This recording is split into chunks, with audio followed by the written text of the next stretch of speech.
Queridos hermanos, iniciamos nuestra jornada, ya estamos en esta cuarta semana del tiempo de Cuaresma, cada vez más cercanos a nuestra gran resurrección. Yande GPS va hacia la resurrección, Anike Ñandere Sarayupea Huiayepa.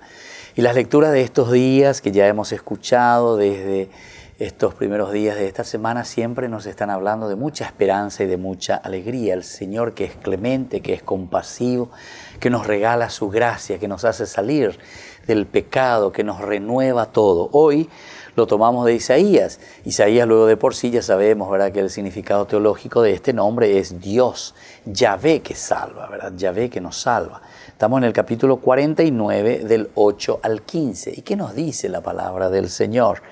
En tiempo de gracia te he respondido, en el día propicio te he auxiliado, te he defendido y constituido alianza del pueblo para restaurar el país, para repartir heredades desoladas, para decir a los cautivos, salgan, a los que están en tinieblas, vengan a la luz.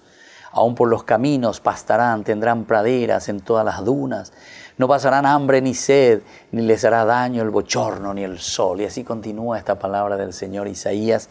Como sabemos, estamos en este segundo Isaías 49, que nos habla después de un exilio, nos habla después de un momento de mucho dolor, nos habla de haber sido abandonados en una tierra desolada, devastada. Por eso dice que yo en el día, ¿verdad?, en el día de la gracia verdaderamente yo te he respondido.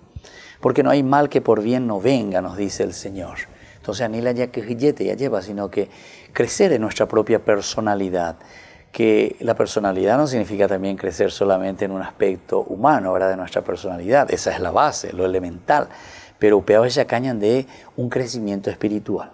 Entonces somos capaces por nuestras convicciones de lo que estamos haciendo, aún con nuestras limitaciones y errores, lo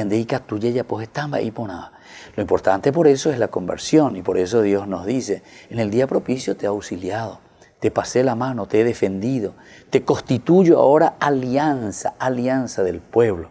Estamos estudiando en estos días el tema de la alianza, esa relación de Dios con su pueblo. Y entonces ustedes tendrán lo necesario para ofrecer, ¿verdad? Pastarán, dice, no habrá hambre ni sed, no les hará daño el bochorno ni del sol, porque los conduce el compasivo y los guía a manantiales de agua. El Señor nos conduce, el Señor está a nuestro lado, pero el Señor sobre todo nos está mostrando lo más lindo e importante, seguir creciendo en el camino de la conversión, de la santidad. El Padre, el Hijo y el Espíritu Santo. Amén.